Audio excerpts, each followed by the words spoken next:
Back when the sect was on the verge of being completely wiped out, a woman went through some serious struggles just to find the founding patriarch, who had been in seclusion for 100,000 years. When the patriarch heard that the organization he built with his own hands was nearly destroyed by some third-rate group, he was furious. He tossed a little lamb at the woman and ordered the creature to help her clear out all the enemies. Who would have guessed that? This ordinary-looking little lamb was actually a king realm beast. It managed to defeat half the enemy forces with just a single sneeze. But here's the kicker. This beast was actually the weakest one among thousands under the patriarch's command. It turns out the patriarch originally came to this fantasy world with a special system. With its guidance, he quickly established his own dynasty and spread his influence across the entire continent. With the system's help, his power level kept skyrocketing, and he soon became the strongest person around. Wanting to get even stronger, he decided to move to a higher-level continent to start a new branch. But right before he left, his system panel crashed. The patriarch got stuck in his current world and lost the chance to break through his cultivation level again. He figured that since he couldn't level up, there must be people out there stronger than him, which made him feel incredibly insecure. He was terrified that if he wasn't the absolute best, he couldn't just relax and be lazy. So, he spent every day worrying that powerful enemies from other lands would come to finish him off. Even though the system reminded him countless times that he was basically invincible, he still decided to go into hiding in the most dangerous and remote place possible, the realm of high risk. He stayed there for 100,000 years. Fast forward to the present, with the sect's survival on the line, Luo Qinchen was chosen as the new leader. Before the old leader passed away, he told young Luo that the patriarch had left behind a special token before going into seclusion. He explained that if the sect ever faced a major crisis, she should take this token to find the patriarch, and she had to find him before their defensive barrier was broken.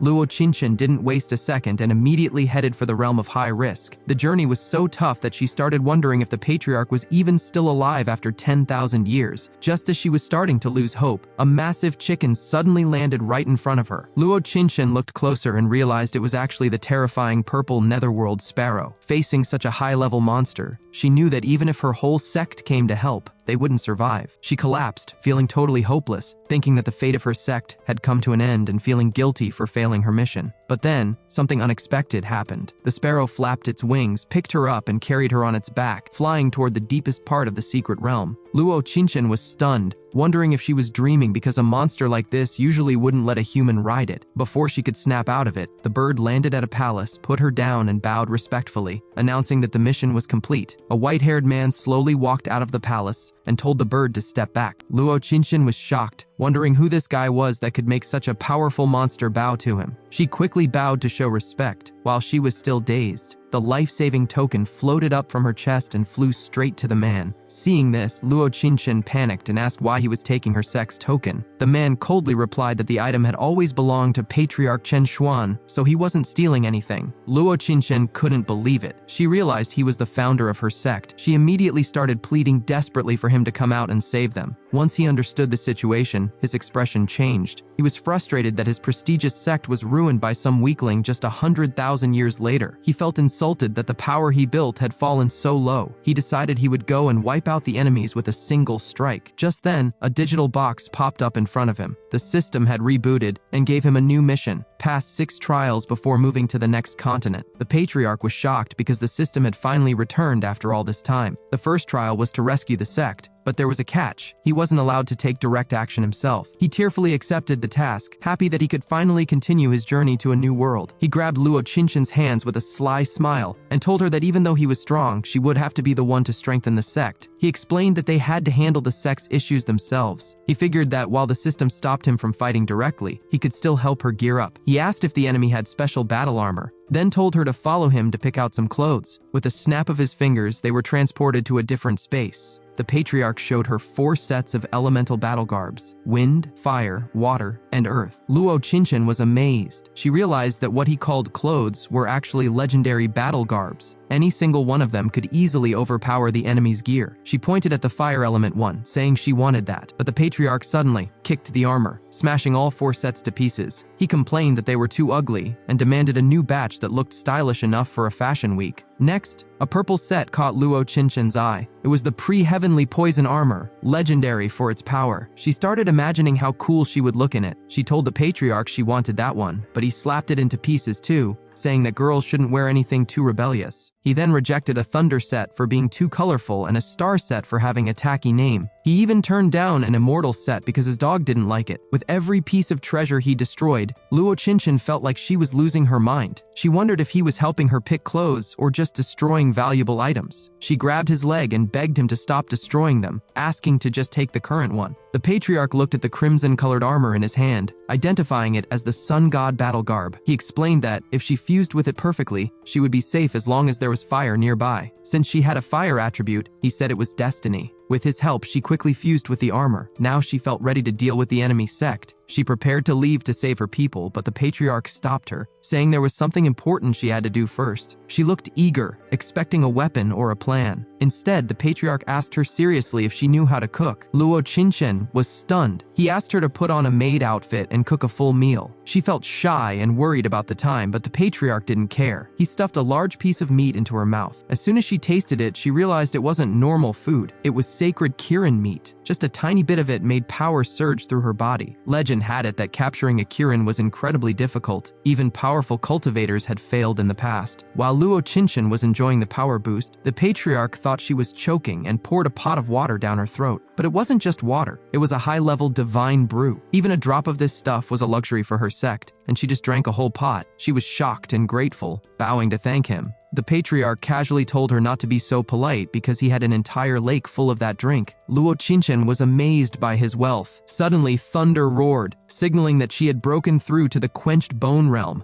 At the same time, the patriarch's system notified him that the task of expanding the sect was done, rewarding him with 10,000 years of power. With a loud boom, he broke through to the second rank of the Emperor realm. After 100,000 years, he finally leveled up again. He decided he would secretly help his juniors while working on his own upgrades. Luo Qinshan prepared to thank him again and go save the sect, but the patriarch pointed at the scorching sun in the sky and laughed, suggesting they take a sauna first. In the sauna, he looked very pleased, while she felt awkward. Seeing this, he offered to tell her a nursery rhyme to distract her. He started telling a positive story about a master and disciple living together. As he spoke, Luo Qinshan realized that steam was gathering around her. It turned out the patriarch wasn't just telling a story, he was transferring energy to her. The rhyme actually contained a legendary imperial-level technique called the Skyfire Secret. While their enemies only had Earth-level skills, the patriarch was teaching her something far superior. Luo Qinshan definitely didn't let the patriarch down. Back at the palace, the patriarch was casually chatting with the system, asking if just eating and telling stories with his junior disciple counted as breaking the rules. The system was totally speechless. The next morning, Luo Qinshan had successfully leveled up to the nourished spirit realm and was ready to head back. Before she left, the patriarch suddenly pulled out a small calf and handed it to her, jokingly saying she could roast it for a snack if she got hungry on the way. With all the powerful items she was bringing back, Luo felt confident that she could handle the Divine Sword sect. But just as she arrived, the protective barrier around her sect finally shattered. The Forget Immortal sect was completely defenseless. Suddenly, a voice called out from above. It was Yi Chen, a former disciple. He tried to convince everyone to switch sides, saying that smart birds choose better trees to rest in, so they should just join the Divine Sword sect like he did. The disciples were furious. They yelled at him, calling him a traitor and scum for betraying the sect that raised him. Yi Chen didn't care about their insults and calmly ordered his troops to finish them all. Suddenly, there was a loud boom. Elder Lu, despite being heavily injured, stepped up. He shouted that if Yi Chen wanted to harm the sect, he'd have to step over his body first. Elder Lu burned his remaining life force for one final strike, determined to take the traitor down with him. But just as he was about to land the hit, the Divine Sword sect's top student, the Sword Maniac, stepped in and blocked it. This guy was strong enough to rival the elders and was the enemy's heavy hitter. Elder Lu realized it was over. He was already hurt, and against someone this strong, he didn't stand a chance. He was quickly kicked to the ground. Elder Lu felt total despair. The old master was gone, and now he was the last line of defense. If he couldn't hold on until Luo returned, the sect was finished. Just as Yi Chen was about to deliver the final blow to Elder Lu to prove his loyalty to his new masters, a blinding light flashed from the distance. A loud bang followed, and Yi Chen was sent flying into a huge pillar, looking completely knocked out. A voice rang out, mocking the Divine Sword sect for daring to bully their former masters. Luo Qinshan landed gracefully, with the angry little calf standing right beside her. Elder Lu was shocked and asked if she had brought the patriarch back. Luo smiled and explained that the patriarch refused to leave his seclusion and said they had to handle things themselves. The sword maniac stepped forward, looking impressed. He said that surviving the realm of high risk was a big deal, as he had almost lost his life there once. He bragged about a sword technique he learned there and challenged Luo, asking if she could handle his strongest attack. Elder Lu panicked and told Luo to run because the guy was way above her level. He was an 8th rank nourished spirit expert, but Luo just smiled and said she'd handle it. Flames started gathering in her hand. The sword maniac got angry at her confidence and unleashed his dragon sword attack. Luo simply laughed and used her raging fire move. A phoenix made of flames crushed his attack instantly, and the explosion burnt the sword maniac's clothes right off, leaving him standing there in his underwear. Everyone was stunned. Luo mocked him for showing off, but suddenly, a powerful voice demanded to know who defeated his disciple. It was Tang Zong, a high-level elder from the enemy sect. Elder Lu recognized him as the one who finished off their old master and screamed for Luo to run. Luo was furious and accused Tang Zong of ending her master's life. Tang Zong laughed and prepared to fight. Luo blasted him with fire, but Tang Zong wasn't bothered. He suddenly revealed a long spear and struck Luo in the chest with a burst of energy. He bragged that his spear was made of invincible rock and was the same weapon that pierced her master's armor. Luo tried to get up and attack again, but Tang Zong blocked her flames and countered with the spear. Just when it looked like Luo was done for, a hoof fell from the sky. The little calf blocked the invincible spear with its horns, shattering the weapon into pieces. Tang Zong was confused and yelled at the bull to get lost. The calf decided to drop the act. It announced it was actually a king realm demon and transformed into a massive towering beast. Tang Zong was terrified. He fell to his knees begging the daddy demon not to eat him, but he was faking it. He secretly poured all his life force into a hidden dagger, planning a sneak attack while the beast was distracted. He thought his full power strike would work, but the bull simply sneezed. The lightning from that sneeze instantly turned Tang Zong into a crispy statue. The bull looked around and was annoyed that the lightning had charred all the nearby snacks. Back in the secret realm, the patriarch was thinking about how smart he was to send the bull, knowing its defense was unbreakable against these weaklings. Luo collapsed, realizing her pet was actually a super warrior. The enemy disciples scattered in fear. Elder Lu fell to the ground, barely holding on. The bull told Luo to give the old man some of the special wine. Elder Lu refused, saying he didn't want to waste such a precious treasure on a dying man. But Luo pulled out a huge jug of it. Elder Lu was so shocked he started licking the spilled drops off the ground. Luo told him not to be so dramatic because the patriarch had an entire lake of the stuff. The bull rolled its eyes and called him a bumpkin. Luo then showed off her sun god battle garb to prove everything was real. Elder Lu finally believed it and started chugging the divine wine. He recovered quickly, and with the patriarch's gifts, they vowed to wipe out the Divine Sword sect once and for all. Meanwhile, back at the Divine Sword sect, their leader sat calmly in his hall. It turned out his body had been taken over by a mysterious force, and he was the one pulling the strings behind the whole conflict. At this point, Jian Wuming was no longer himself. He had become a total puppet. His disciples at the Divine Sword sect were initially thrilled to see their master return, but their excitement quickly faded. They realized that even their master wasn't strong enough to handle the Black Thunderbolt Python, especially since he had just recovered from a serious illness a month ago. Thinking fast, they begged him to lead an escape. They figured that as long as they survived, they could always rebuild and come back for revenge later. But Jian Wuming, now controlled by the magic bead, just smirked. He asked if he really needed useless people like them when he could just use them as fuel instead of the enemy. He raised the soul-devouring bead and flew into the air. Instantly, the entire sect was bathed in a strange magic light. The disciples couldn't move, and in the blink of an eye, their energy was completely drained, finishing them all off. With this massive boost, the bead grew even stronger, and Jian Wuming's power level skyrocketed. He quickly hit the second grade of the King Realm. Luo Qinshan and her bull, who were nearby, watched in shock. They wondered if the Divine Sword sect was actually destroying itself. Then, a voice spoke up behind the bull, noting how interesting it was that a small sect dared to fight back with a mutated beast and a legendary body type. The little black bull was startled. He realized the newcomers were demons. These creatures were tough to deal with because they used dark energy and grew stronger by feeding on others. He was confused because humans were supposed to have wiped them out hundreds of thousands of years ago. Luo Qinshan quickly messaged the bull, telling him she would hold off one demon while he took care of the other. She knew she was outmatched against a King Realm succubus, but she decided to go down fighting. She charged forward and unleashed her ultimate move, the Burning Sky Flame Slash. With one strike, the succubus stopped resisting.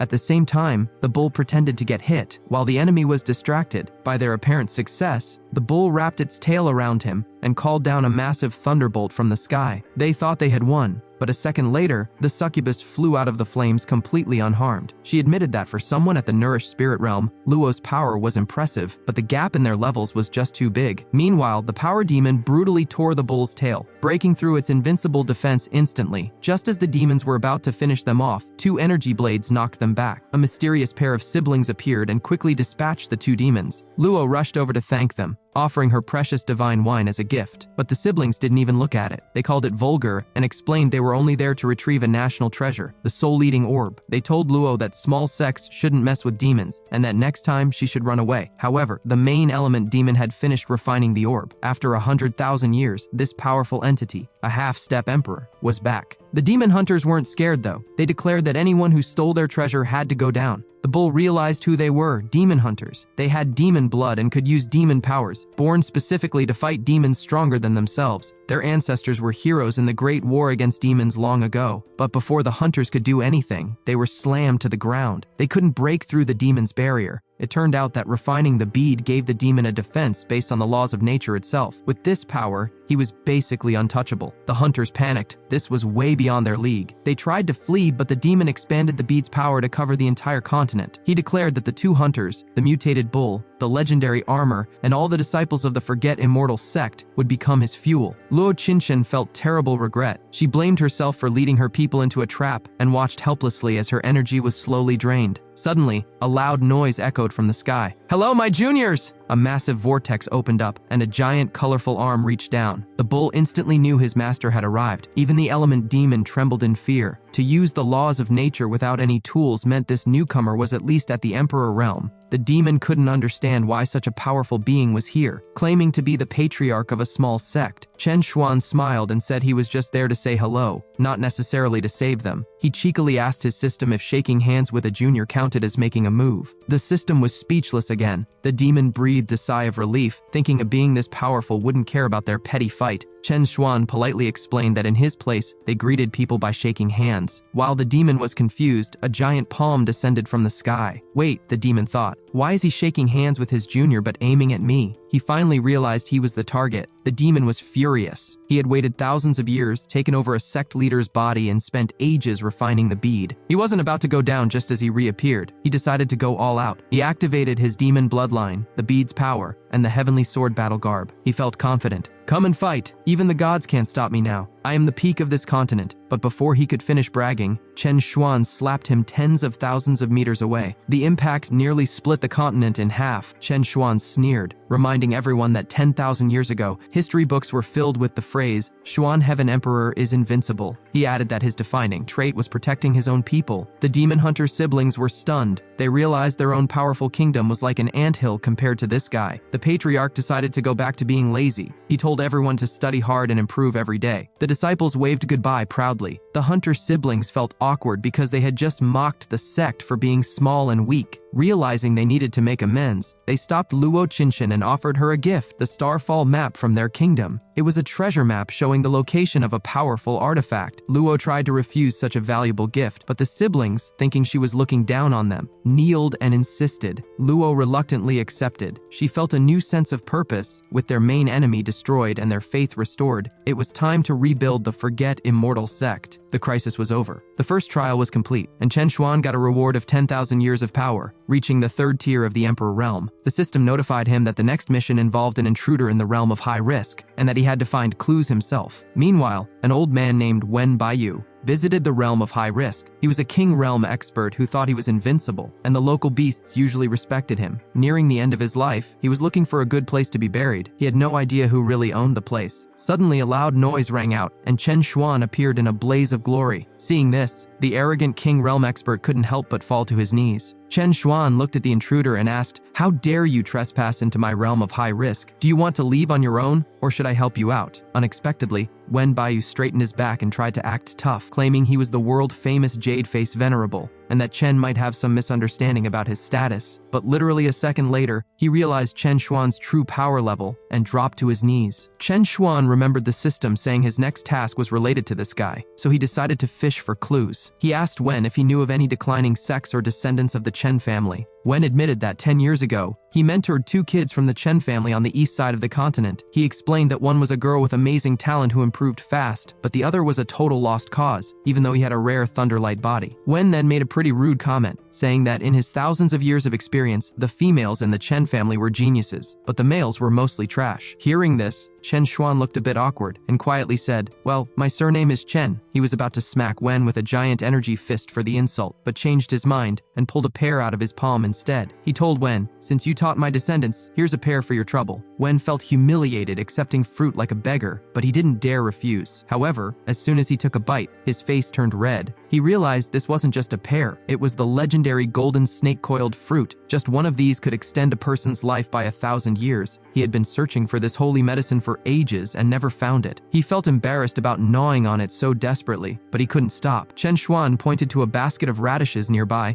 and casually mentioned that he had a lot of useless stuff like that lying around, and it would just rot if no one ate it. Wen's eyes went wide. He immediately hugged Chen Xuan's leg, forgetting all about his dignity. He begged to be Chen's underling, saying he'd support him for life. Chen Xuan was speechless. If the system didn't stop him from taking action himself, he wouldn't have bothered with this old guy. But since he needed someone to run errands, he accepted. Meanwhile, on the other side of the continent, Chen's descendant, Chen Daorong, was confused and struggling. As the head of the declining Chen family, he held the token the patriarch left behind and prayed for help. 100 years ago, the family was great, but now they were struggling. At the academy, Daorang was constantly bullied. While others got high-quality resources, he was given the worst food because the academy distributed supplies based on merit. Even though he had the rare thunder body, his internal channels were narrow, so he couldn't absorb energy well. Everyone saw him as a failure. That day, Daorang only received a few rotten fruits. His sister, who was ranked first in the academy, tried to give him her own high-quality chicken leg, but people mocked him for living off his sister. Yeyumo, the second-ranked student, laughed at him, calling him a waste and telling him to return the food. Ye told Daorang he should just submit to the academy like his family did, instead of struggling. Daorang's sister was about to draw her sword to defend him, but Daorang stopped her. He tried to reason with them, saying they should resolve things like gentlemen. The crowd just burst into laughter, telling him the Chen family's glory days were long gone. When Yumo insulted his family,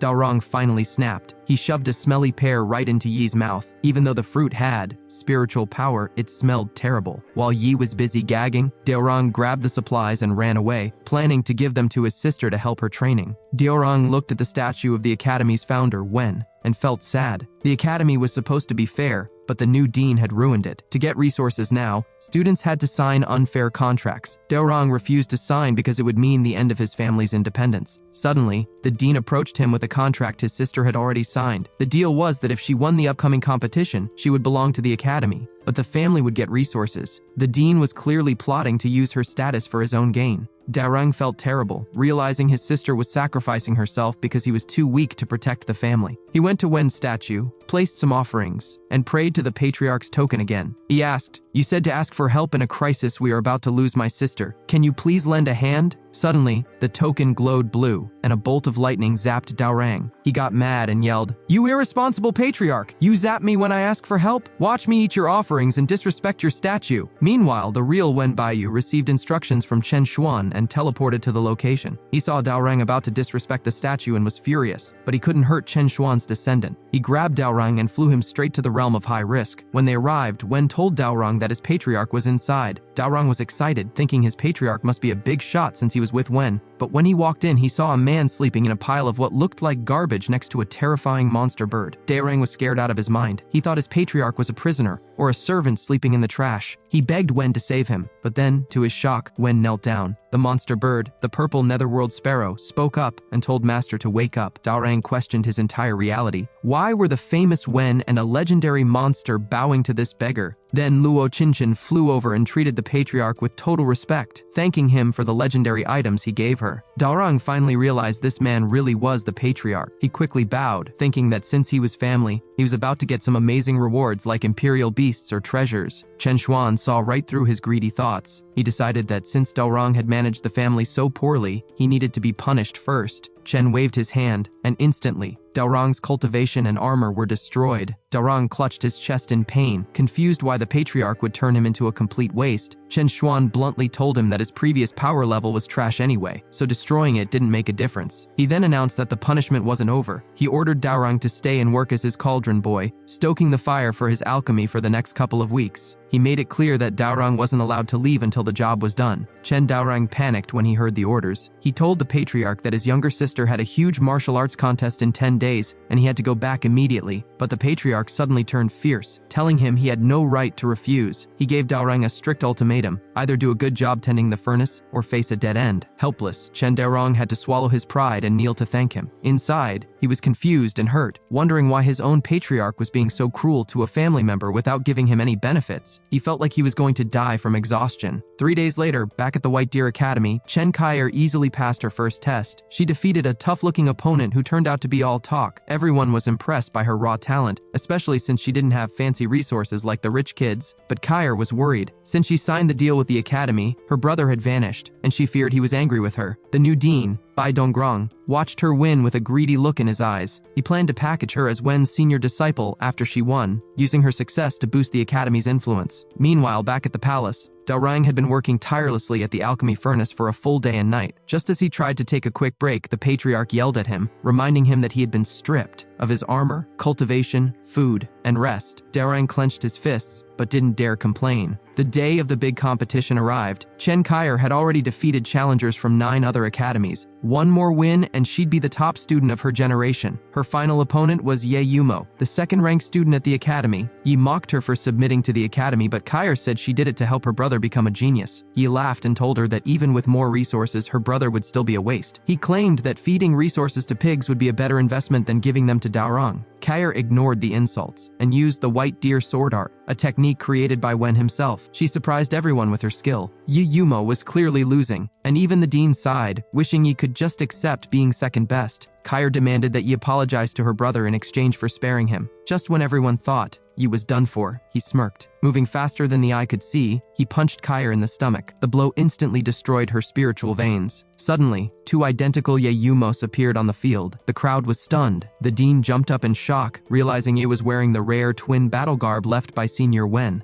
This armor could double a person's power and give them an extra life. No one could believe Kaier was defeated in one hit. Yi pointed at her proudly, using her brother's own words against her, telling her not to underestimate a poor youth. The dean couldn't believe his eyes. He had always wanted that armor for himself, but it was hidden for someone destined to find it. Yi looked up at the sky and laughed, explaining that he only found the armor because of Daorang. If Daorang hadn't shoved that nasty pear in his mouth and given him diarrhea, he wouldn't have fallen into the pit where the armor was hidden. Meanwhile, Daorang was exhausted and frustrated with his biased patriarch. Suddenly, he received a message from his family token saying his sister's cultivation was destroyed and she was critically injured. The message told him to return home immediately. Back at the arena, Ye Yumo used his overwhelming advantage to lift Kaier with one hand. He told her he was actually looking for her brother, but since Daorang was missing, she should kneel and apologize for him. Kaier spat at him and refused. Ye slapped her across the face and threatened to keep hitting her until she kneeled. He launched a brutal attack. The male students in the crowd ground their teeth in anger, wondering why he had no compassion. Kaier, the academy's star, couldn't fight back anymore. It was clearly a personal grudge being settled in public. Shockingly, the dean didn't stop it. Instead, he told Yi to continue, promising to take responsibility even if he finished her off. The dean had a new plan. Since Yi was stronger and obedient, he would make Yi the new face of the academy instead of Kaier. Yi, no longer held back, decided to do something worse than just defeating her. He kicked Kaier, breaking her legs and shattering her energy core. The academy's pride was now completely broken. At that moment, Daorang sensed his sister was in danger. He angrily demanded that the patriarch let him go save her, but the patriarch was busy relaxing, imagining himself on a beach, and ignored him. Daorang snapped. He called Chen Xuan a scumbag and yelled, "If you want to torture me, just finish me off. I know I'm useless, but my sister is dying while you play favorites. I'd rather fight you to the death than watch this." Just as he prepared to fight, energy surged through Daorang's body. His innate thunder body reactivated. He felt his narrow energy channels suddenly widen, and his lost cultivation seemed to jump all the way to the divine realm. Wen Baiyu stepped forward and explained the truth. He told Daorang that the patriarch never wanted to hurt him, Destroying his cultivation was actually sealing his original power to make room for something better. The pressure and lack of rest were all part of the process to prepare his body. Before Wen could finish, the furnace opened, and a golden light wrapped around Daorang. It was the four-sealed battle garb, one of the top 10 ancient armors, far stronger than anything else. Daorang felt a massive power boost. He realized the Patriarch did it all for his own good. Wen explained that this armor required the user's powers to be sealed, and their anger to be at a boiling point to activate. That's why the Patriarch kept provoking him. Chen Xuan had spent all night picking this armor and even sacrificed a 1,000-year essence to unlock it, which was why he looked so tired. Daorang was touched. He realized the trash he saw earlier was actually valuable gear chosen just for him. He asked why the Patriarch didn't just say so. Luo Qinshan explained that the Patriarch was a bit of a tsundere. He never gave gifts directly and always acted tough. The three of them started gossiping about him right in front of his face. Chen Xuan was speechless. He thought to himself that he only did it this way because the system forbade him from giving direct help. But since he technically didn't hand it over directly, it didn't count as a violation. Daorang fell to his knees and thanked the Patriarch for the armor, apologizing for his earlier outbursts. Chen Xuan waved him off, claiming he didn't give him anything, and that Daorang was kneeling to the wrong person. Daorang got emotional and said his father passed away when he was young. He said his father was also tough on the outside but kind on the inside, just like Chen Xuan. He told the Patriarch, "You are like a father to me." Hearing this, Chen Xuan stood up with tears in his eyes. He handed Daorang a small wooden stick and told him to go back and beat up the people bullying his sister.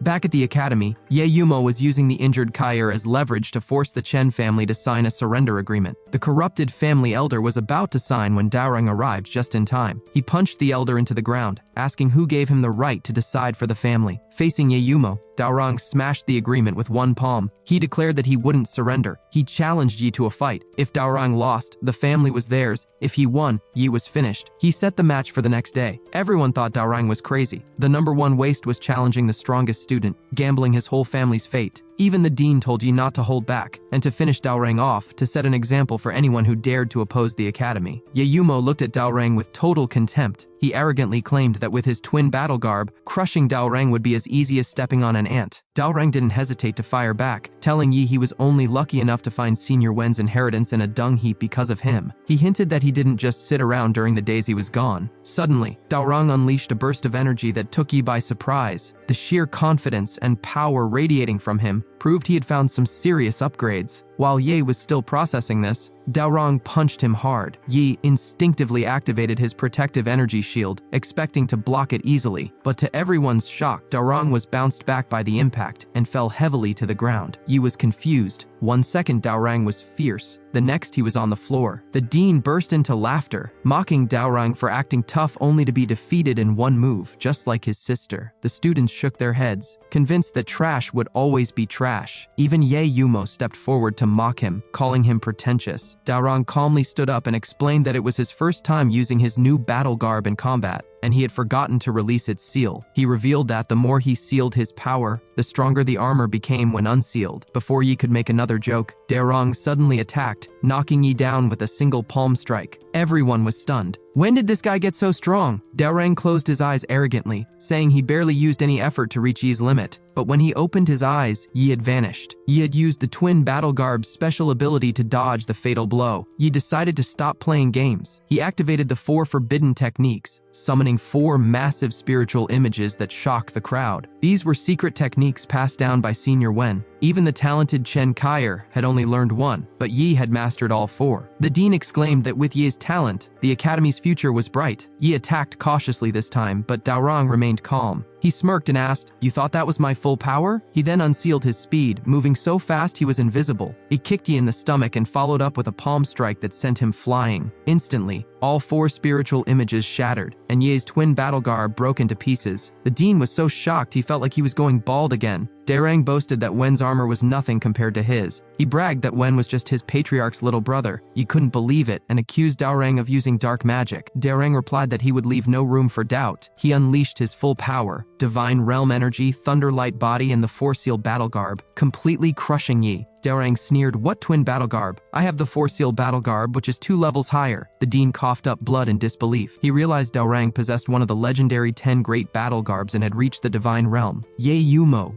driven insane by his defeat, refused to believe reality. He screamed that it must be a dream, but Daorang was done talking. Driven by the need to avenge his sister, he launched a full-force strike at Ye's face, ending the fight permanently. The students watched in horror as Daorang finished off Ye Yumo. Daorang stood over him, unfazed. He declared that Yi broke the rules and brutally injured his sister, so he deserved this fate. The dean was furious that his prize student was gone. He yelled that Yi only crippled the sister's cultivation, but Daorang went too far by ending his life. The dean gave Daorang an ultimatum: pledge allegiance to the academy or die. Daorang wasn't intimidated. He argued that they had a life and death agreement, so his actions were justified. The dean threatened him again, saying strength ruled the world. Daorang replied resolutely, "If it means my clan must submit to you, I'd rather die, you red-haired old bald donkey." The crowd gasped at the insult. The dean, enraged by Daorang's arrogance, unleashed his trump card, the White Whale Dive, a move Senior Wen once used to defeat 3 major sects. Daorang countered by releasing his seals. The collision of their powers caused a massive explosion that knocked away nearby students and shook the forest miles away. When the dust settled, the dean was panting on the ground, injured. The students couldn't believe Daorang had hurt the dean. But suddenly, laughter came from the smoke. Daorang emerged completely unscathed. The crowd was shocked again. The dean immediately went on high alert, thinking Daorang must have a powerful magical artifact protecting him. But in reality, Daorang was faking it. He was seriously injured and barely holding on against a King Realm warrior. Daorang decided to stop holding back. He announced he would use the artifact he retrieved from his patriarch 100,000 years ago to smash the dean. The dean panicked, knowing that someone with ancient armor might actually have a powerful weapon. But when Daorang pulled out the artifact, everyone froze. It was just a piece of firewood. Daorang was dumbfounded. He realized he had grabbed the stick he used for the alchemy furnace by mistake. The dean laughed hysterically, calling him a waste holding a piece of waste. Even though everyone thought he was beaten silly, Daorang chose to trust his patriarch. He insisted it must be an ancient artifact. Meanwhile, Patriarch Chen Xuan was watching from afar, totally embarrassed. He realized he had accidentally packed the wrong item because he was too emotional earlier. He wanted to help, but the system forbade direct interference. Suddenly, he had an idea. If he couldn't help the junior directly, he would help the stick. He secretly injected spiritual power into the wood.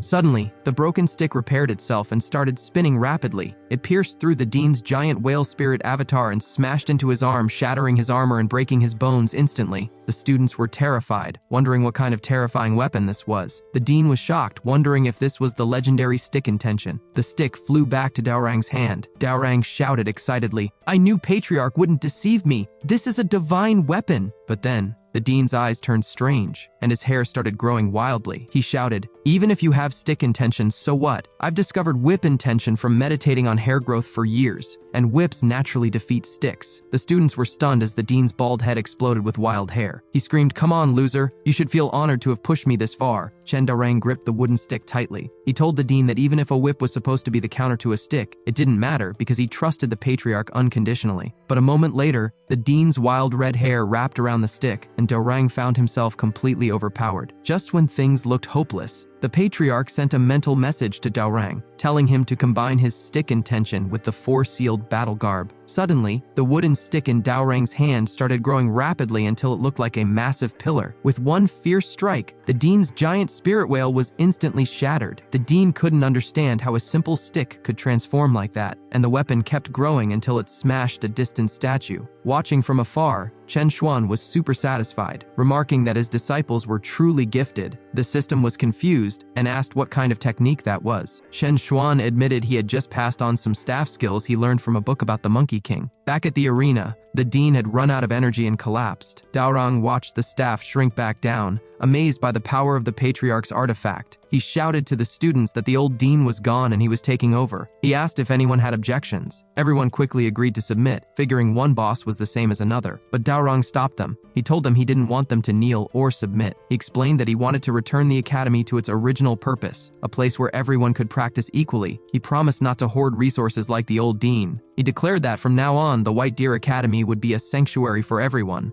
Daorang's display of strength ensured no one dared to plot against him. His sister, Chen Kaier, eventually recovered, and the Chen family's reputation soared once again. Meanwhile, back in the realm of high risk, Chen Xuan completed a task and leveled up to the Supreme Earth rank, meaning he was finally safe from most attacks. He was about to ask Luo Qinshan to cook, but he suddenly saw his two powerful pets lying on the ground, heavily injured. Chen Xuan felt a wave of fear he hadn't felt in a long time. Suddenly, a voice spoke from behind him, presenting the chaos as a gift.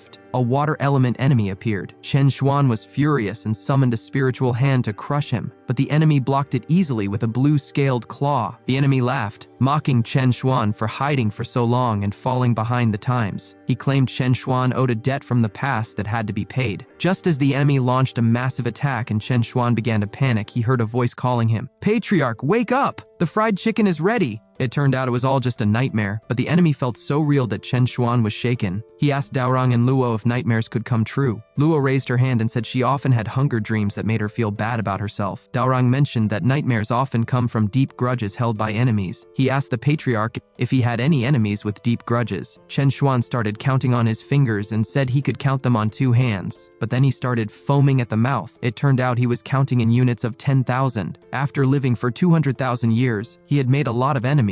Chen Xuan decided he needed to get stronger immediately and asked the system about the next trial. The system told him the next task actually started 10,000 years ago because a threat from the demon clan, Merlin, had returned. However, the person meant to face this threat, Zhu Wuyan, was currently trying to dodge the draft. He was trying to escape the battle, even though an old lady nearby scolded him for it. Zhu felt ashamed because he knew he was strong, but he was scared. He tried to claim he was disabled to avoid joining the army. He showed the recruiters his disability. He opened his mouth wide and cried that he was born without tonsils. The old lady was furious that he would use such a silly excuse to avoid fighting for humanity. She threatened to beat him up herself. A soldier named Mao Mo stepped in, but he wasn't there to save Zhu. He wanted to finish Zhu off for desertion to climb the ranks. Zhu was terrified. His internal war god armor was urging him to fight, but he was just a farmer at heart. Just as Mao Mo's sword was about to hit, Zhu suddenly stood up. He swung his farming hoe with immense power and knocked the soldier out cold. It wasn't bravery. It was because he saw Mao Mo step on his rice seedlings. Zhu shouted that they could end him, but destroying his crops was unforgivable. This triggered his fighting spirit. Mao Mo's sister, Mao Men, rushed over to stop him, promising to pay for the crops. Zhu demanded every single penny. Mao Men realized that the move Zhu just used looked exactly like the legendary war god's technique. They dragged Zhu to the battlefield, where the situation was dire. The human forces were decimated, and General Wu Ho was the last one standing against Merlin. The general called out for the war god to save them, but he was losing the fight. Mao Men tried to tell the general they found the war god, but her brother stopped her, terrified that Zhu would turn on them. Fed up with his selfishness, she slapped her brother and ran to the general, shouting that help was coming.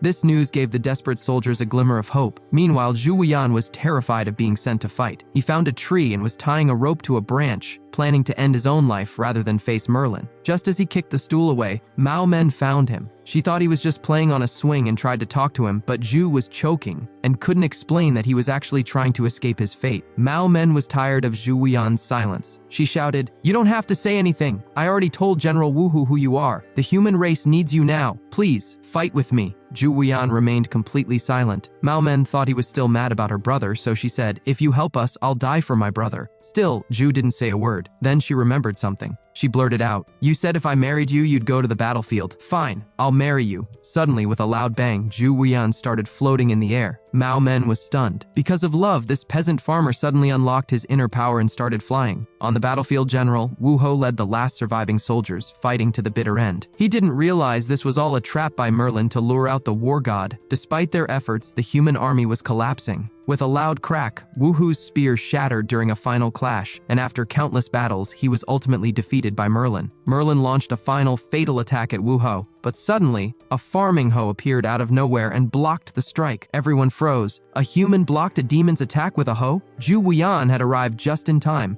Both sides stared in disbelief. Was this the war god? But he looked like he had zero cultivation power. The demon general assumed it was a fake war god trying to stall for time. He ordered his army, "Kill them all!" The entire demon horde roared and charged. The demon general attacked Zhu directly, shouting, "I'm going to eat you!" Terrified, Zhu squeezed his eyes shut, gripped his hoe tight, and swung it with all his might. To To everyone's shock, that single panic swing wiped out Merlin's entire army instantly. Woohoo's eyes went wide. Those weren't weaklings. They were high-level experts. Watching from afar, Chen Xuan smiled. He knew the War God battle garb was perfect for Zhu because its power didn't depend on cultivation but on the intensity of the owner's emotions. Seeing victory, the humans cheered wildly. To motivate Zhu further, Woohoo shouted, "Great one! If you save us, we'll give you 100,000 acres of fertile land." That hit Zhu right in the heart. What farmer doesn't love land? He was ready to fight for that dirt. He swung his hoe at a new demon, but the arrogant enemy just raised a hand to block it, sneering, "Do you really think a hoe is a weapon? Ridiculous." But a split second later, he regretted it. A massive force erupted, shaking the entire battlefield. Zhu looked around and asked, "Did I solve it?" But suddenly, creepy laughter filled the air. A huge, grotesque hand reached out. The demon mocked him. "Little ant, I have 100,000 demons inside me. To beat me, you have to defeat me 100,000 times." This monster was a living weapon made of countless bodies. Zhu was stunned. The demons slapped him into the ground and bombarded him with attacks. Every hit carried the power of 100,000 souls. Zhu felt powerless. He thought, "He's right, I can't do this alone." The Demon King got bored and decided to finish him. A deep, abyssal mouth opened on the monster's body, ready to swallow Zhu whole. The human soldiers wept in despair, but suddenly a loud shout rang out. Zhu swung his hoe again and instantly wiped out the 100,000 demons. He yelled, "I can't possibly farm 100,000 acres alone." It turned out he wasn't scared of the demons. He was stressed about the workload of the reward. He added, "I also want a cow." The soldiers were confused. A god asking for a cow? Wu-Ho quickly promised him 1,000 cows. The Demon King was speechless, but furious. He decided to act himself. A lump of flesh on his chest bulged and turned into a ferocious eye. The same demon eye that broke the war god's seal 1,000 years ago. Energy gathered in the eye and fired a beam that pierced straight through Zhu Weian. The system warned Chen Xuan, host descendant gone. Mission failed. Trial 3 ended. Chen Xuan just calmly watched, unbothered. He knew the secret: as long as the fighting spirit remains, the war god cannot fall. Suddenly, Zhu Weian resurrected at full health. With one swing of his hoe, he dug a massive hole in the Demon King's chest. The audience gasped. Zhu sighed. "After this fight, I'm going home to farm." But suddenly, hands grabbed his neck. It was the Demon King. He wasn't gone. To Zhu's shock, the Demon King also summoned a war god battle garb and even ripped Zhu's armor off. It turned out the Demon King had found a piece of the war god's remains 100,000 years ago and used it to survive. His goal all along was to steal the rest of the armor from Zhu. He fused the pieces and broke through to the Emperor realm, restoring his youth. "All humans must perish," he screamed. A meteor-sized demon eye appeared in the sky, firing a world-destroying beam. Humanity fell into despair, but suddenly, the attack bounced back, hitting the Demon King and making him cough up blood. "Who blocked my attack?" he roared. A voice laughed. "Hee hee, since you're from 100,000 years ago, you should remember my name. I am the Dark Emperor, Chen Xuan." The Demon King was once a human baby, abandoned because he couldn't cultivate. He was hunted by Merlin and left to die by his own mother. In his darkest moment, the war god saved him but also told him to fight or die. That harsh lesson twisted him into a demon king who hated humanity. He believed the war god abandoned him too, forcing him to unleash his dark power. Chen Xuan listened to the backstory and looked surprised. He said, "That's not what happened. I was there." He explained the real story. 100,000 years ago, Chen Xuan wanted to eat hot pot but didn't have any base ingredients. So, he borrowed some spirit grass from a spirit tribe. They chased him for 3 days. To escape, he used a massive move to create a no-fly zone, but he accidentally knocked a piece of his war god armor loose. That piece fell and was picked up by the baby who became the Demon King. Basically, the Demon King's entire tragic origin story was caused by Chen Xuan wanting a snack. But of course, who would believe something so ridiculous? The Demon King insisted that the war god told him he would perish if he didn't fight. Hearing this, Chen Xuan felt incredibly awkward. He couldn't believe the divine guidance Ling Tong was talking about was actually just him rambling about food. The truth was, back when he opened the abyss, Chen Xuan realized he had the hot pot base but forgot the dipping sauce. He had muttered to himself that he had to dip the meat in bean paste, or he would feel super unlucky. There was never any deep wisdom about fighting or destiny. It was just a guy craving the right condiments. When Ling Tong realized his 100,000-year faith and hatred were built on a misunderstanding about hot pot, he snapped. He summoned all his energy, fully transforming into the war god battle garb, and decided to crush Chen Xuan for ruining his worldview. The crowd watched in horror as the true war god form raised a fist the size of a mountain. The power was strong enough to split the ground. He shouted that it was time to end this. But Chen Xuan looked annoyed, wondering why no one ever believed him when he told the truth. In the blink of an eye, Chen Xuan vanished and reappeared right in front of Ling Tong. He slapped him hard across the face. At the same time, a giant spiritual hand struck Ling Tong, scattering his physical form instantly. Ling Tong was stunned. He realized only one person could defeat the immortal war god armor so easily, the legendary Zhuantian emperor from the history books. Realizing he was outmatched, Ling Tong panicked. He knew if he didn't run, he was finished. He shot towards the war god abyss, trying to escape. Zhu Wuyan was astonished, seeing the terrifying demon king running away in fear. He finally realized that the beggar really was the patriarch. He dropped to his knees and begged Chen Xuan to finish Ling Tong off, warning that the demon would return for revenge if he escaped. Chen Xuan scoffed, asking if they finally believed him now. He claimed he didn't care about saving them, and was just there to look at the ditch he dug years ago.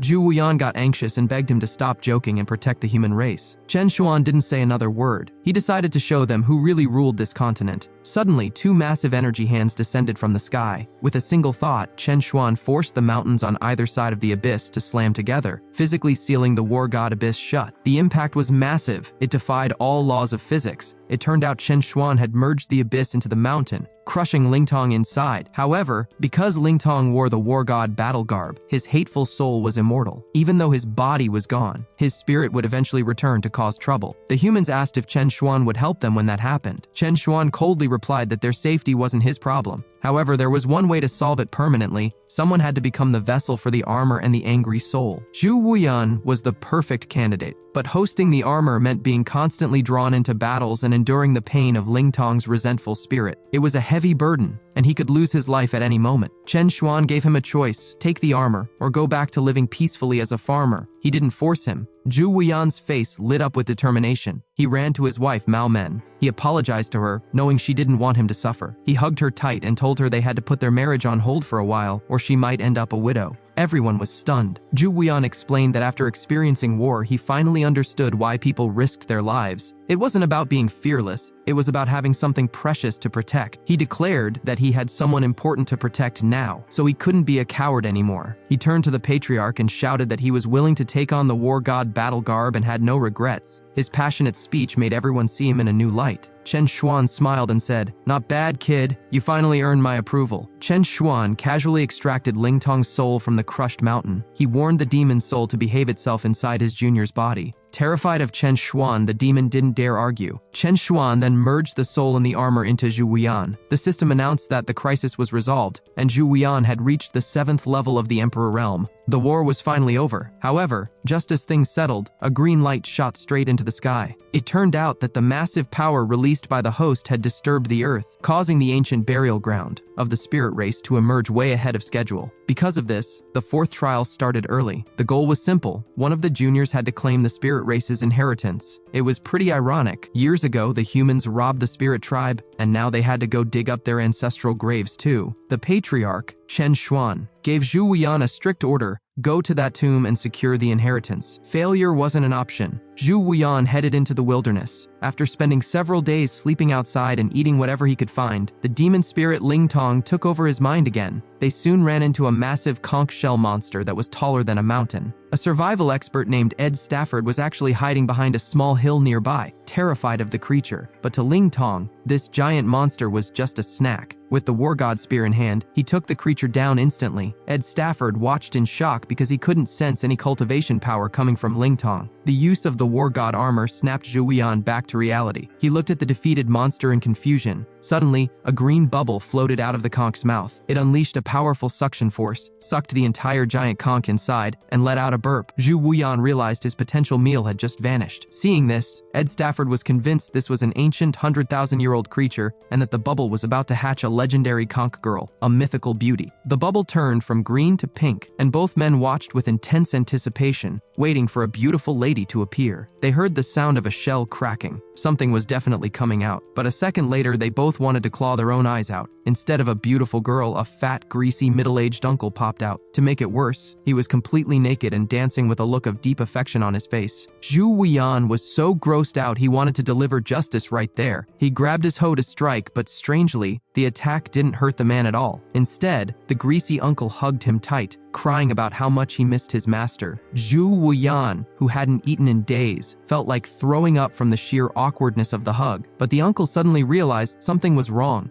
He pushed Zhu Wuyan away, looking confused. He said the aura was off. While Zhu had the same laziness as his master, he wasn't him. He called Zhu a pervert for imitating his master. Zhu was offended, asking who the real pervert was here. It turned out this guy was Chen Xuan's servant from way back. He explained that 100,000 years ago, his master was chased by the spirit tribe for 3 days just to make hot pot, and he had fallen asleep in a conch shell during the chaos. He asked what year it was and where the spirit tribe was. When he learned it was the Kanglin year and the spirit tribe was now just a tomb, the uncle was devastated. He realized he had been sleeping naked for 100,000 years and feared his master had perished along with the spirit tribe. He immediately jumped up, swearing to avenge his master. He tried to run off, but Zhu Wuyan chased after him, yelling that he stole his conch shell. Ed Stafford watched the two super strong beings fly away and came to a strange conclusion. He figured that starving yourself and not wearing clothes must be the secret to becoming powerful. And just like that, a weird legend about a naked wilderness man was born. On the other side of the wilderness, Chen Daorong was happily eating roasted meat. Luo Qinchen warned him to be careful, as they were close to the spirit clan's tomb, and the smell of food could attract trouble. Daorong brushed it off, complaining that Luo was already at the divine realm, so they had nothing to fear. He joked about who would dare steal their barbecue in the middle of nowhere. It turned out Chen Xuan had sent them to raid the tomb too. He had given Luo the barbecue to help her level up, which made Daorong jealous. He had begged the patriarch for a treasure, or even just a hair to remember him by. Chen Xuan eventually gave him a single hair, which was actually meant to be a weapon, but Daorong just kept it for sentimental reasons. Suddenly, a voice yelled out, begging a little brother to stop chasing him because he smelled food. Daorong was confused about where the voice was coming from. Suddenly, the ground beneath him burst open. The naked uncle's head slammed right into Daorong's butt. The pain was excruciating. Zhu Wuyan arrived a second later, following the scent. The two starving men saw the meat, grabbed it without saying a word, and started eating. Daorong clutched his injured backside, screaming at the robbers for stealing his food. Zhu and the uncle looked a bit embarrassed, but they didn't stop eating. Zhu waved his war god spear to scare them off, but Daorong managed to dodge the strike, only getting a small scratch. The intense fighting spirit from the clash shocked both of them. Zhu took the chance to run away, thanking them for the meal. Daorong was furious and wanted to chase them, but Luo stopped him. She pointed out that if those two could escape from them so easily, they must be incredibly strong. Daorong calmed down and realized the outside world was full of dangerous people. He felt insecure, realizing he couldn't compare to his senior sister or these strangers. He resolved to take the mission seriously and get the Spirit Clan's inheritance to prove the strength of the Xuantian Emperor clan. Meanwhile, back in the realm of high risk, a group from the Haoyu kingdom was riding male lions, searching for something. The queen was furious that they had lost the soul-eating pearl and given away the Starfall map. She ordered them to get the items back, or the kingdom was doomed. They were terrified of angering the powerful Chen Xuan, but they had no choice. As they searched, a small cat blocked their path. The lead lion simply swatted it away. The king of Haoyu Kingdom was not impressed. He sarcastically clapped his hands and asked why a stray cat was worthy of playing with his noble diamond lions. But literally a second later, he regretted his arrogance. Two loud thuds shook the ground, followed by a massive roar that echoed through the sky. Two terrifying, pure-blooded shadow wolves appeared out of nowhere. It turned out the little stray cat was actually their cub. The situation was bad, but Duan Muli, the leader of the group, tried to keep calm. She ordered her diamond lions to attack, confident in their noble bloodline. However, what happened next shocked everyone. The three diamond lions instantly betrayed their masters. They crouched down in front of the shadow wolves, wagging their tails and barking like happy puppies. They were totally terrified by the wolves' power. The pressure was so intense that the king fell to his knees with a loud bang. Suddenly, a voice scolded the wolves. "Don't be rude to guests. They are guests of the patriarch. Do you want to be neutered?" The group turned to look and saw the legendary purple shadow sparrow, the world's #1 great beast, standing there with someone on its back. The terrifying wolves immediately fled like scared dogs, but what the rider said next completely shattered their worldview. "Are you looking for my master? You've got the wrong place. This desert is just my master's litter box." The king's brain stopped working. A king realm beast called this person master, and this endless desert was just a litter box? They couldn't comprehend it. When they arrived at the patriarch's actual residence, Duan Muli turned her nose up at first, saying the spiritual energy there wasn't great, but moments later, she started screaming. She had suddenly leveled up just by standing there. Old Wen grinned and explained that she had just walked through the steam from the master's sauna. The king, now totally humbled, whispered to Duan Muli that this person was way out of their league and they should just go home.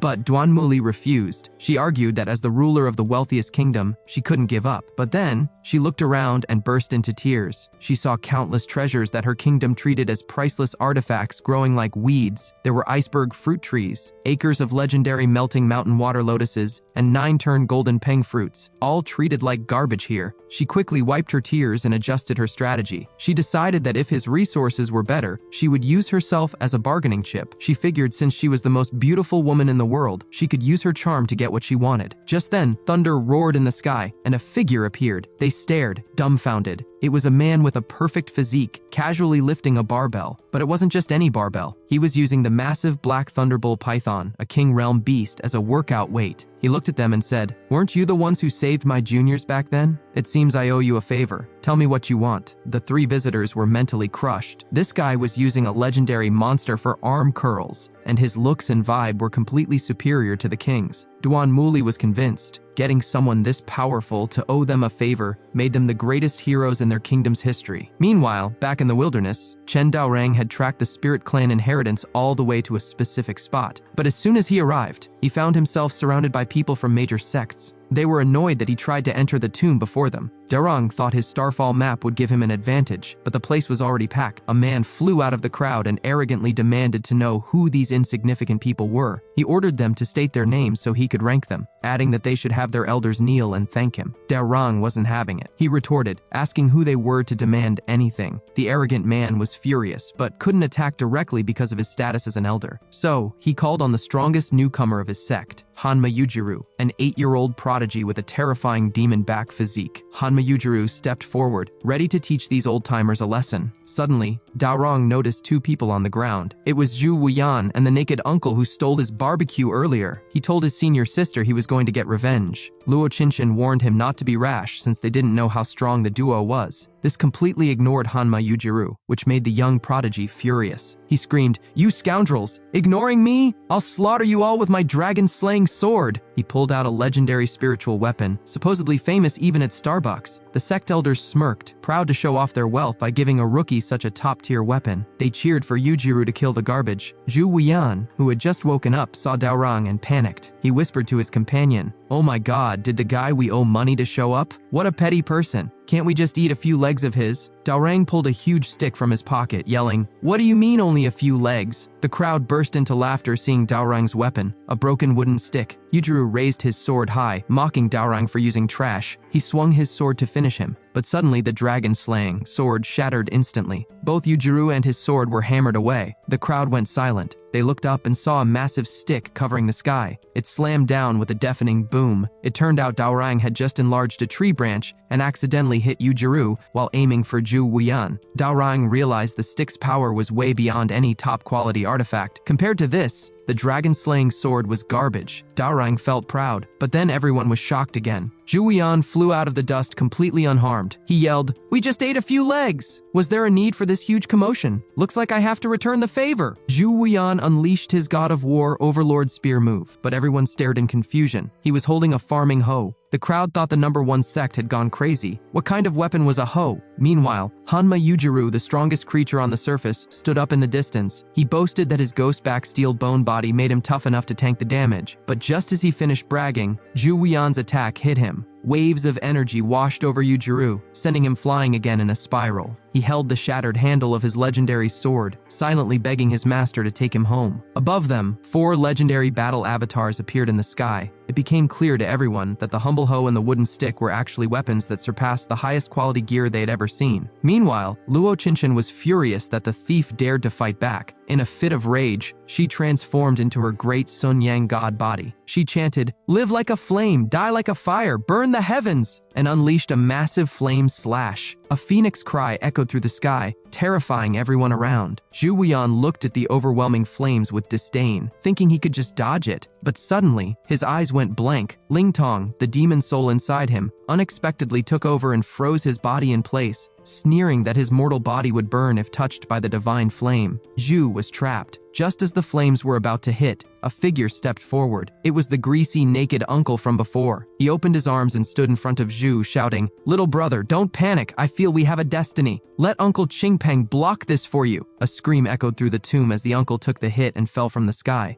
Zhu Wuyan regained control of his body and screamed, "Fatty, what are you doing?" Luo Qinshan stood proudly, declaring that this was the price of arrogance. This scene fully ignited Zhu's rage. He swore to avenge the uncle, but a second later, the dead uncle suddenly spoke up. "Ah, it's okay, I'm just sleeping here." Zhu was ecstatic but confused. "Fatty, you're not dead?" The uncle replied sleepily. "Why would I be dead?" My master said, "As long as you sleep well, pain disappears with the dream." Before he finished speaking, the flames on his body vanished. Chen Daorang and Luo Qinshan were shocked. Luo realized her divine flame hadn't just gone out. It had disappeared mysteriously. She recognized the uncle's power as one of the ancient armors, the Sleepy Buddha battle garb. This armor allowed the user to gain cultivation just by sleeping and provided invincible defense while asleep. The head of the number 1 sect stood there with his jaw on the floor. He realized his strongest creature disciple was nothing compared to these monsters. This revelation ignited the fighting spirit of all 4 warriors. Chen Daorang unleashed his thunder body, warning them that their ancestors would need to collect their corpses. Zhu Wuyan activated his war god battle garb, ready to see if they could withstand his moves. Luo Qinshan powered up her great Sun Yang god armor, claiming they were no match for her. And of course, the fat uncle fully activated his Sleepy Buddha armor, promising to help Zhu if they tried to bully him with numbers. The sky filled with the projections of 4 great beasts. The pressure from their clash was so intense that the people on the ground couldn't even get close. Everyone wondered what kind of monsters these newcomers were to have such top-tier gear. Hanma Yujiru, the strongest disciple, whined from the sidelines. "Master, I want to go home." Meanwhile, back at the Patriarch's palace, a shocking scene unfolded. Chen Xuan suddenly knelt in front of the queen of Haoyue Kingdom, claiming to be a commoner at her disposal. It turned out that the Great Wu nation was founded by his descendants. 10,000 years ago, Great Wu ruled the North Wilds, but it had now declined into a small country facing annexation by the powerful Great Zhou Empire. The Haoyu Kingdom was originally supported by Great Wu, which is why the queen had gone through so much trouble to find the Starfall map and the Spirit Race inheritance. She wanted to save Great Wu. Upon learning this, Chen Xuan triggered a system task to save the successor of Great Wu. Since he couldn't intervene directly, he came up with a clever workaround. He refused to give her the map, but instead offered himself as a servant. The queen was terrified. "Great power, what are you doing?" she asked. Chen Xuan explained, "Your Majesty, instead of you trying to protect Great Wu, why not let me become your subject and protect it directly? I created Great Wu 100,000 years ago, so I'm just protecting my own descendants." The queen was stunned but relieved. She realized Chen Xuan might be the legendary founding patriarch of Great Wu. She agreed to take him there. At the Great Wu dynasty, the situation was dire. The king of Great Zhou was choking the little princess, Wan Qing, with one hand. He demanded she surrender the power of the dragon vein. In this world, ordinary people usually had no chance against powerful cultivators. Their only defense was the Empire, which wielded the power of the dragon vein, a force that could crush even strong cultivators. However, only the Emperor could control this power, and using it cost their life force. The king of Great Zhou had mastered cultivation and wanted to combine it with the dragon vein power to become immortal. He had already lived for 1,000 years and reached the king realm. He threatened to massacre all of Great Wu if the princess refused. The ministers begged her not to give in, warning that Great Zhou would control them forever. The king of Great Zhou didn't wait. He gathered energy to finish them all. At that critical moment, Princess Wan Qing made her choice. She sacrificed her own life force to activate the dragon vein. A white divine dragon appeared in the sky, blocking the king's attack. The king laughed, mocking her. "Do you think a young dragon can defeat me?" But before he could finish his sentence, the princess unleashed the full power of the dragon, killing him instantly. However, the victory came at a terrible cost. The princess collapsed, her life force completely exhausted, on the verge of death. The ministers watched the scene with deep sadness, thinking the threat was over. But suddenly, they looked behind them in horror. "Ha ha ha, who said I was gone?" The enemy laughed maniacally. He declared himself the Dragon Slayer, personally appointed by the Great Zhou Empire. He bragged that he had collected dozens of dragon vein powers, making him nearly impossible to finish off. The ministers couldn't believe their eyes. How could anyone survive a direct hit from a dragon vein? But they didn't have time to be shocked because the enemy was already attacking again. He delivered a brutal punch to the princess, and his body started to expand with energy as he kicked her while she was down. He taunted, "Do you know the benefits of a long lifespan?" The ministers watched helplessly, screaming for him to stop. The princess's life force was already drained, and another hit would be fatal. In her final moments, the princess looked at her enemy helplessly. He shouted,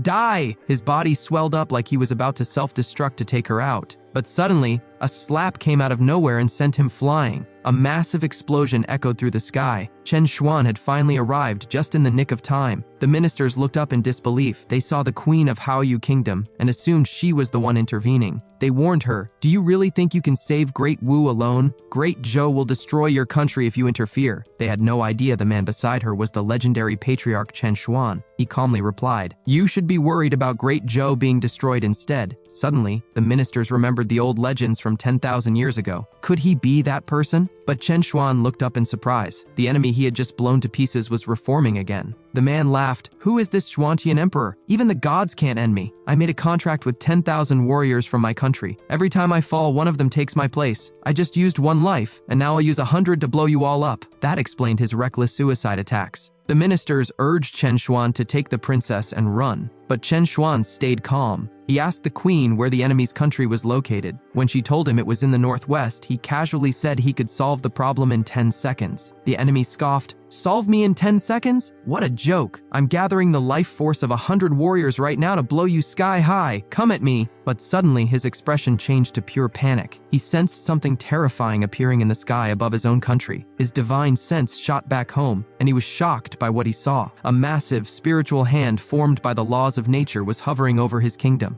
With a deafening boom, the hand slammed down. In a single instant, the entire country was wiped off the map, and tens of thousands of warriors vanished. The enemy's extra lives were gone in a flash. His divine sense returned to his body, but it was too late. He exploded for the final time. Chen Xuan raised a protective shield to block the debris. He dusted off his hands and said, "It's done. That country is gone." The citizens of Great Wu trembled in fear. They were amazed that someone could erase an entire nation so easily. The queen realized this was truly the power of the Xuantian emperor and was grateful she hadn't angered him earlier. Chen Xuan turned to her and asked for his next command. The queen, playing along with their servant arrangement, ordered him to cure Princess Wan Qing. The system was raging in Chen Xuan's head. "I give up. How do you always find a loophole? You just wiped out a country." Chen Xuan smiled and thought, "I didn't do anything directly. I was just following Her Majesty's orders." He poured out a lake's worth of Jade Spring Divine Brew and placed the injured princess, who had transformed into a dragon, into the healing liquid. But the queen warned him that even his divine wine wouldn't work. She explained that the poison dragon resentment in the princess was a curse created by the medical god for the great Zhou rulers 100,000 years ago. Once poisoned, using dragon vein power would rapidly drain the victim's life. The only cure was the divine silk holy heart needle, but the medical god took the only one to another continent ages ago. The queen cried in despair, but then she looked at Chen Xuan in shock. 9 glowing divine needles were floating around him. "How did you know there was only one needle left?" she asked. "Patriarch, you have the Holy Heart Needle, and you have 9 of them," Chen Xuan explained. "That so-called medical god was my student 100,000 years ago. Honestly, he was the worst student I ever taught. I had 10 needles, but he was so incompetent he only learned to use one. And to think he used it to harm people. Next time I see him, I'm going to kick him." Everyone was stunned. The legendary medical god was just a bad student of this man? Chen Xuan used the needles on Wan Qing, gently telling her, "Don't be afraid. I am your patriarch from 100,000 years ago, and I'm going to remove this poison for you." Meanwhile, back at the Spirit Clan's tomb, Zhu Wuyan and the others were still fighting over the barbecue incident. "Is it really necessary to keep fighting over a chicken leg?" someone yelled. "Which traitor's disciples are you?" "It must be the Tightwad sect," another shouted. "Scrounging and penny pinching, so disgusting." Chen Darang couldn't take the insults anymore. "How dare you insult my patriarch? Your master is the penny pincher. Your whole sect is cheap. Idiots." Zhu Wuyan fired back. The number 1 sect watched in confusion. The fight was so fast their eyes couldn't keep up. They yelled, "Stop it! If you keep fighting, the tomb won't open and we'll all fail." Suddenly a booming voice came from the tomb. "Silence! No more insolence! I am the guardian of the Spirit Clan's tomb.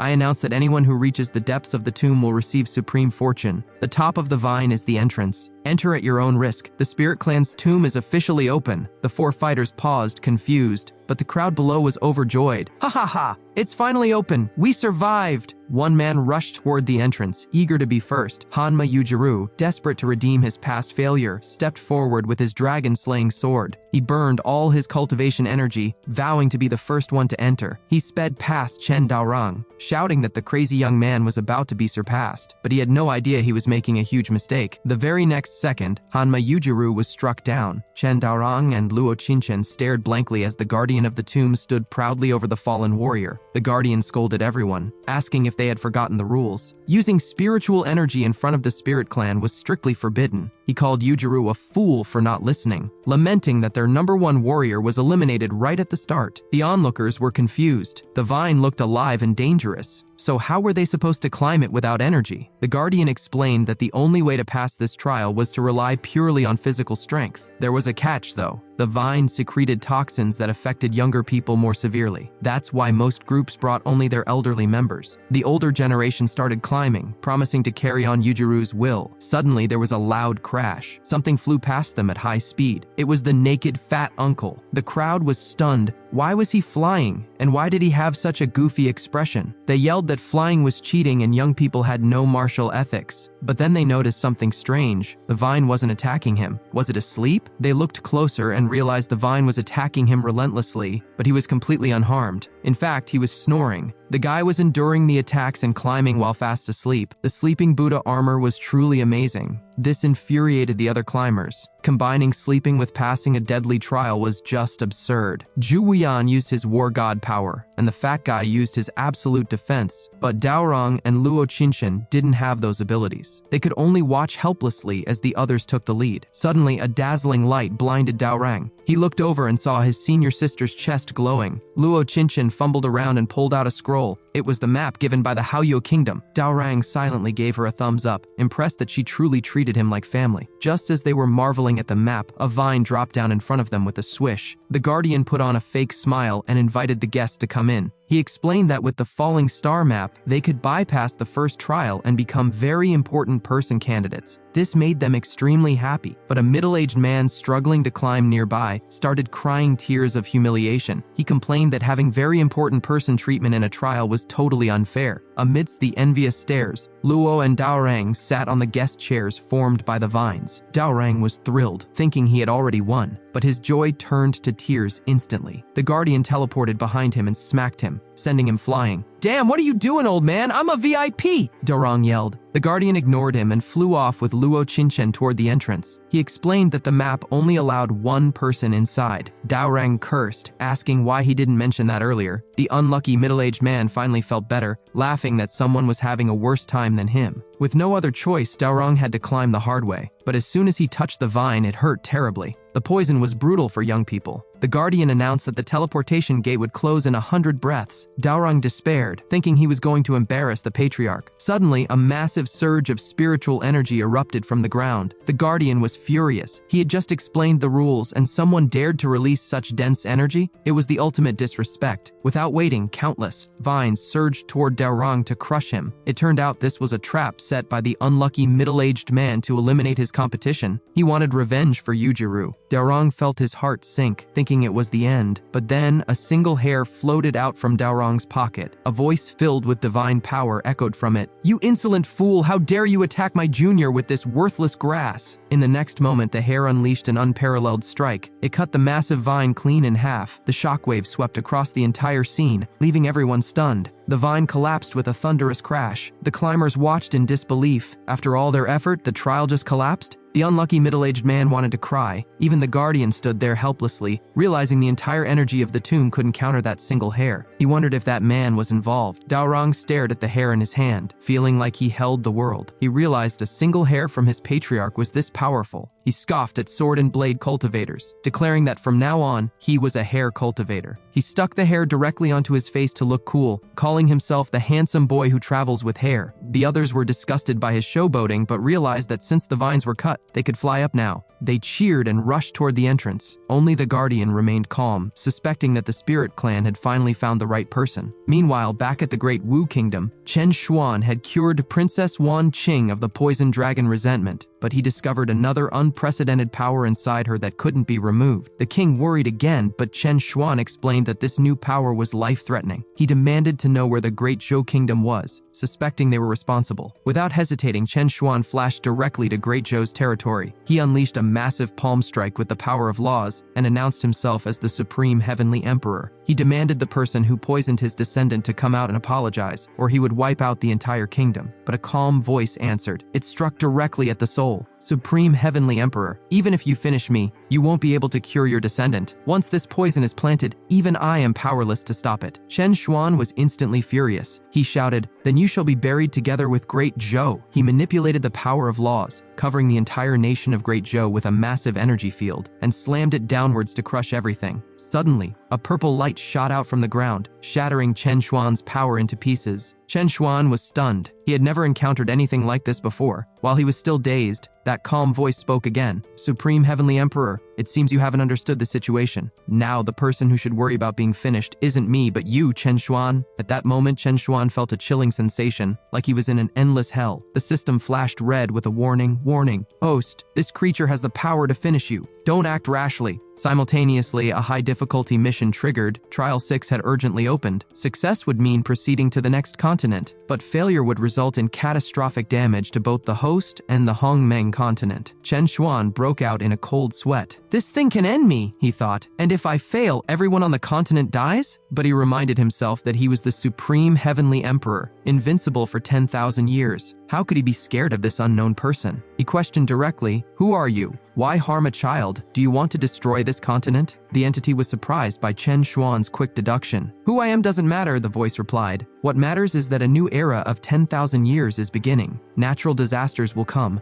and I will break my seal to give you all a gift. Everyone will see my true form and fear my name. Supreme Heavenly Emperor, I have a feeling you might be the only one who can stop my plan, or maybe you'll just become the scapegoat for the entire continent. Unfortunately, I can't finish you now, but I will launch an attack on the continent soon. Can you stop me? While pondering this, Chen Xuan saw a system prompt explaining that these creatures had existed since the birth of the continent. Host, do not take it lightly, it warned. This confused Chen Xuan even more. He had been around for 200,000 years, yet there were things older than him, but he quickly regained his confidence. With the system recovered, who did he have to fear? Wait until the new era? Fine, Chen Xuan declared. I will defeat you then. I look forward to our battle. Although the confrontation ended, they still hadn't found the antidote for the poison. They had no choice but to return to Great Wu for now. Back in Great Wu, the tragedy of Princess Wang Qin became clear. She was only 4 years old when she had to shoulder the heavy responsibility of protecting the country. While other kids grew up loved and pampered, she could only confide in her pet, little Qing. Covered in injuries from daily training, she was never allowed to rest. All she got were scoldings because she was the last imperial bloodline. She had to master the dragon vein power to save her endangered country, but it wasn't enough. Her only playmate, little Qing, was taken away to toughen her up. Her training got stricter, and the cost of using the dragon vein power slowly broke her body down. 3 years later, little Qing passed away from worrying too much about Wang Qin. By age 6, Wang Qin had exhausted the dragon vein power and was infected with the Great Zhou's poisonous dragon grudge. Her lifespan was nearly gone. She stared blankly at her deceased pet. Before she passed, she wanted to bury little Qing properly, but the Prime Minister rejected her request cold-heartedly. Great Zhou is attacking the palace. The people are hoping for your salvation. Even if it means death, you must save Great Wu. You exist for the country, you must. Before he could finish his lecture, the Prime Minister was instantly blown away by an explosion. Once again, Wang Qin was left alone in her grief. Suddenly, a hand grabbed her. A voice scolded, "What are you still crying about? I told you to care about the country's survival, not be indecisive like a child. No matter how scared you are, no matter how much you want freedom, it's not allowed. You are the king. You must bear everything, including sacrificing your life." Suddenly, an attack struck the person scolding her, shattering him instantly. A new voice spoke gently, "Isn't what Wang Qin has done for the country enough?" It was Patriarch Chen Xuan. He extended his hand and gently caressed her cheek. "I'm sorry, Patriarch is late, don't worry. I'm here now. From now on, Wang Qin doesn't need to fight anymore. You've worked hard." Wang Qin stared blankly at him. Her lips trembled as she finally felt cared for. Her face turned red, and she rushed into his arms, crying loudly. After letting it all out, the Patriarch carried her to bed, where she fell into a peaceful sleep for the first time in years. Chen Xuan looked out the window, deep in thought. To cure her poison, he needed the younger generation to conquer the Spirit Clan's tomb. "I wonder how those little guys are doing," he mused. Meanwhile, inside the Spirit Clan's tomb, Luo Qinshan stood alone. She called out, "Chen Daorang, are you here?" Suddenly, the fat uncle burst through the entrance. "Ha ha ha ha! I'm the first to arrive!" Zhu Wuyan followed closely behind. "I'm second!" But when they stopped to celebrate, they looked dumbfounded. Luo Qinshan was already standing there waiting for them. "How did you get here before us?" they asked. Luo looked at them with disdain. "Who are you talking to?" Chen Daorong soon joined them, having also passed the first test. The guardian of the tomb appeared proudly. Congratulations on passing the first test. The next step is the second trial. Those who pass will become inheritors. To pass, you must cross the door to the center of the earth. 2 people per team, no restrictions on spiritual power, but there are only 2 winning spots. As long as 1 person in the team reaches the finish line, the whole team passes. Once 2 teams win, everyone else dies in the tomb. Friendly reminder, flying will severely drain your energy. Now, let the second trial begin. With a loud rumble, the massive door opened. Countless people rushed in, desperate to seize the opportunity. Facing such cruel rules, everyone fought like their lives depended on it. The #1 sect in the world group charged forward, shouting, "We will conquer all!" A ferocious monster with a swaying crimson tongue approached them. This only ignited their fighting spirit. They yelled, "We carry Hanma Yujiru's will with us. Even though he's gone, we live on." Blades flashed in an instant, and with a wailing cry, the monster fell. The group cheered, successfully slew the first monster. This is the strength of the greatest sect. Unlike some people, all bark and no bite. Suddenly, a strong gust of wind blew past, revealing Zhu Wuyan, Chen Daorong, and 2 others. They were bored, wondering if killing monsters was all there was to this level, and asking if there was anything stronger. Zhu Wuyan and the fatties team had already defeated over 99 beasts, and Daorong's team had done the same. They wondered who the real monsters were since they were making it look so easy. Just then, they heard a hissing sound and turned around to see a giant spider looking at them shyly. Daorong and Zhu Wuyan charged forward fearlessly, shouting, "Little spider, here I come!" One wielded a hoe and the other a tree branch as they unleashed a flurry of attacks. But in their excitement, they exposed a vulnerability. The small spider spat out a glob of toxic phlegm, 80 years worth, hitting both of them directly. They were sent sliding across the ground for 200 meters. Luo Qinshan and the fatty rushed over, worried. They warned the pair to be careful because the phlegm was highly toxic and they couldn't move. The spider didn't give them a break and kept spewing endless webs. The fatty extended his arms, telling his buddy not to be afraid because he would help. His giant Dharma image blocked the attack in front of Zhu Wuyan, while Luo Qinshan transformed and used her great sun divine flame to burn through the webs. However, the webs kept coming, and she was soon at a disadvantage. She had to grab Daorong and dodge. To their surprise, the monster changed its form and blocked the path, trapping everyone in front of the checkpoint. They realized the monster was incredibly powerful and feared it planned to finish them all. Meanwhile, the leader of the greatest sect in the world watched from the shadows, chuckling to himself. He revealed that he also had a piece of the Starfall map. He had intentionally led the charge earlier to trick everyone into thinking they needed to kill monsters to pass. The map actually indicated that the monster couldn't be killed because it was a mirror formation. No matter how hard you hit it, you were really hitting yourself. The only way to pass was to sacrifice a team member. Upon hearing this, his teammate didn't hesitate. He declared that if he didn't go to hell, who would? He sacrificed himself instantly to open the path. A passage opened up, and the sect leader swiftly entered. It was said the Spirit Clan designed this to test the spirit of sacrifice, but if the leader passed first, everyone else would perish. Daorong and Zhu Wuyan watched helplessly, unable to understand how the leader got past the invincible monster. The fatty suddenly explained that he saw what happened. They sacrificed a team member, which seemed to be the secret. Luo Qinshan was shocked, realizing that's why the teams were pairs. Just then, the Guardian's voice announced that only 100 breaths remained. 2 teams were nearing the finish line, and once time was up, everyone else would face their doom. No matter how hard you hit it, you were really hitting yourself. The only way to pass was to sacrifice a team member. Panic set in. In the face of death, couples turned on each other, masters fought disciples, and morality collapsed completely. Even fathers and sons turned weapons on each other just for a chance to survive. Suddenly, the fatty grabbed Zhu Wuyan. He told him that, instead of both of them dying, he had a better idea. Zhu Wuyan asked what he was doing. The fatty spoke calmly for once, saying that every time he woke up from his long sleeps, he felt lonely and abandoned. But meeting Zhu felt like finding family. He offered to let Zhu go ahead. Zhu looked at him in astonishment. At the same time, Luo Qinshan helped Daorong up. She admitted there wasn't much time left and said that as his senior sister, it was her responsibility to take care of him. She told him to remember to look after the Forget Immortal sect for her once he got the inheritance. Both the fatty and Luo Qinshan had decided to sacrifice themselves. Zhu Wuyan and Daorong, dragging their injured bodies, shouted for them to stop and come back, but the 2 had already reached the formation. Daorong was frantic and felt helpless to stop them. In a last-ditch effort, he pulled out the strand of the Patriarch's hair and silently prayed for help. To his surprise, the Patriarch responded telepathically. Chen Xuan told Daorong to use his brain because there must be a solution. He warned that he wouldn't help this time and reminded Daorong that he was a descendant of the Chen family. Daorong couldn't process the advice and begged for a direct answer. He mumbled that if the patriarch had shared the grilled skewer earlier, maybe he'd be strong enough to save his sister now. Wait, the skewer? Daorong suddenly had a bright idea. He shouted for everyone to stop, claiming he had a way that didn't require sacrifice. He swore on his patriarch's name that if the fatty cooperated, both teams would pass. The fatty was skeptical, reminding Daorong that he was just chasing him for revenge moments ago. Luo Qinshen asked if he was serious. Zhu Wuyan spoke up, urging the fatty to trust him since he swore on the patriarch. Then Zhu got angry at the fatty, asking what kind of cool move dying for him was supposed to be. He declared they could just die together and be brothers in the next life. The fatty calmed down and agreed to listen. Daorong explained the plan. First, the fatty would put his defense gear on Daorong.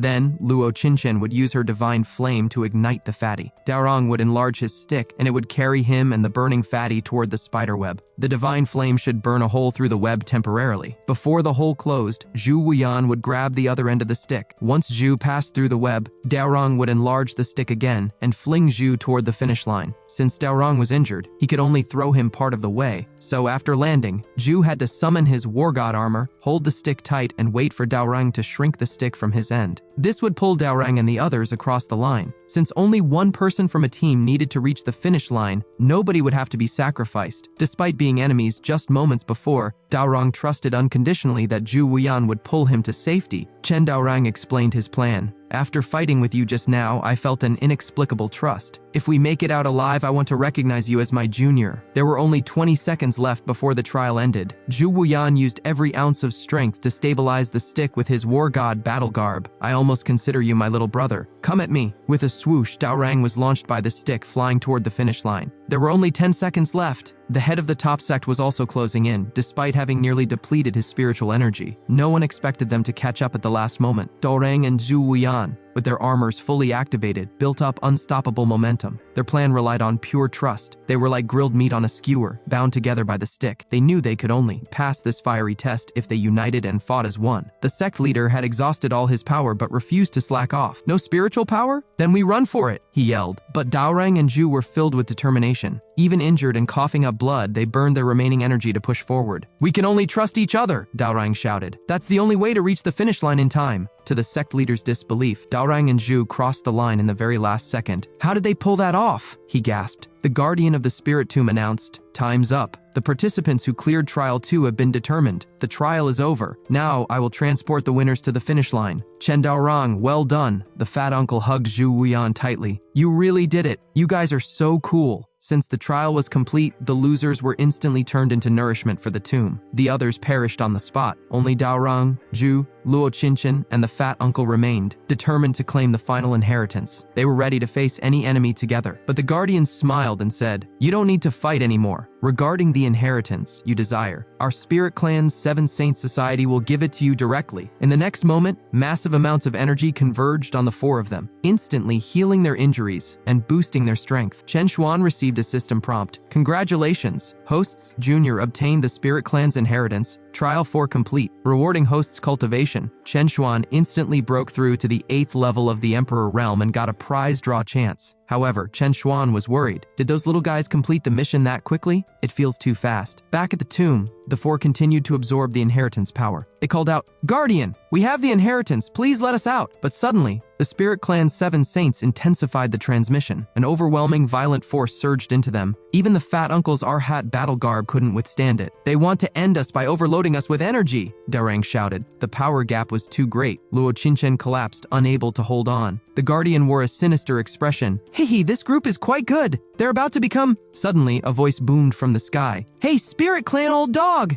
Have you forgotten the first survival rule from 100,000 years ago?" The 7 saints paused. Huh? Who's speaking? The first rule? Was there such a thing? One of the saints answered, "I remember it goes like this. You can provoke Chen Xuan, but you can't provoke Chen Xuan's descendants." "Yes, that's it," another agreed. "The meaning is, if you provoke Chen Xuan, he might let it slide because he's lazy. But if you provoke his descendants, he transforms into the invincible supreme heavenly emperor and sends you to meet your ancestors." They burst into laughter. Ha ha ha, that brings back memories. Then they realized, wait, this rule applies to the supreme heavenly emperor's people. Could it be them? A second later, a hair floated out from Daorong's body. and Chen Xuan appeared in person. Hehe, I already revealed my identity outside, yet you still didn't realize who they are? The 7 saints were dumbfounded. Supreme Heavenly Emperor? The Guardian finally connected the dots. The power that destroyed the vines earlier came from him. So they really are his descendants? The saints immediately apologized in unison. Sorry, Supreme Heavenly Emperor, we know you protect your own, but you don't know what we're doing. Please don't stop us. Chen Xuan looked indifferent. Hehe, I'm not here to save them. I'm here to settle the score for the hot pot seasoning incident where you chased me for 3 days and nights 100,000 years ago. And with that, this video ends. Like and subscribe for the next part.